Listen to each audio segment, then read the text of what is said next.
Yesus ko sidasi uma Yesus ko sidasi uma Yesus ko sidasi uma.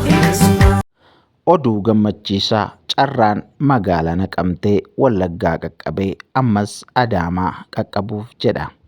Namni Waaqayyoo Raajiin Iyyuu Cufaa magaalaa Adaamaattis ammas konfiraansii guyyaa ajaa'ibsiisaa dabarsuuf qabatee jira. Egaan namni Waaqayyoo kun dhuguma nama eebbifamaa ayyaanni Waaqayyoo duukaa jirudha. Maarreegaa ammas amajji 22 hamma 24tti kan turu konfiraansii afuuraa bifa dinqisiisaadhaan qopheessanii jiru. Amantoonni naannoo magaalaa Adaamaa jirtan baga gammaddan. Naannoo sana aanaalee garaagaraa kan jirtanii fi magaalaa sana keessa kan jirtan baga carraan kun isin qaqqabe jenna. Magaala Adaamaa fi naannawaa ishee kan jirtan maraaf nagaaf ayyaana Waaqayyoo isiniif haa baay'atu. Egaa akkuma beekamu magaalaa Naqamteetti dinqii gurguddaan ta'eera. Waaqayyo dubbatee jawween du'eera. Inni dhiiga dhalootaa dhugu jawween akka Raajii Iyyuu Cufaa achi tajaajilee deebi'een wal duukaa lama ta'ee du'eera.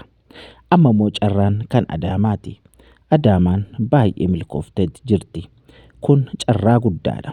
Waaqayyoo hidhaa dhalootaa magaalaa Adaamaaf naannoo sanaa hiikuuf jedha jechuudha. Warri kana dhageessan baga gammaddan. Adaamaa kan jiraattan baga gammaddan. Waaqayyoo hidhaa dhalootaa hiikuuf carraa kana isiniif fideera. Egaa Raajii Iyyuu Cufaa simadhaatii ayyaana Waaqayyoo irra kaa'eef iddoo guddaa kennaatii irraa tajaajilamaa isiniin jenna. Yeroo sana ammas Waaqayyoo isa magaalaa Naqamteetti hojjeteen dachaa meeqaan akka inni hidhaa hiiku akka hojii Waaqayyoo hojjetu shakkiin tokko hin jiru. Waaqayyoo warra isatti of kennan isa waaqessanii fi warra garaa qulqulluudhaan isa waaqessaniif hojii hojjechuutti beekamitiire. Egaa namni hundumtuu sagantaa kanaaf haala mijeessee bifa dinqiif ajaa'ibaatiin sagantaa kana haa hirmaatu. Hidhaan kamiyyuu ni hiikama. Wangeelli Kiristoos ni lallabama. Xonqaayiif dabtaraan hin maraataa. Faarfannaan Waaqayyoof hin ta'aa.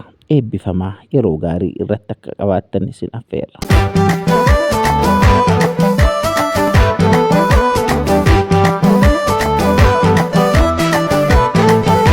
Yesus ko sidasi uma Yesus ko sidasi uma Yesus ko sidasi uma Yesus ko sidasi uma.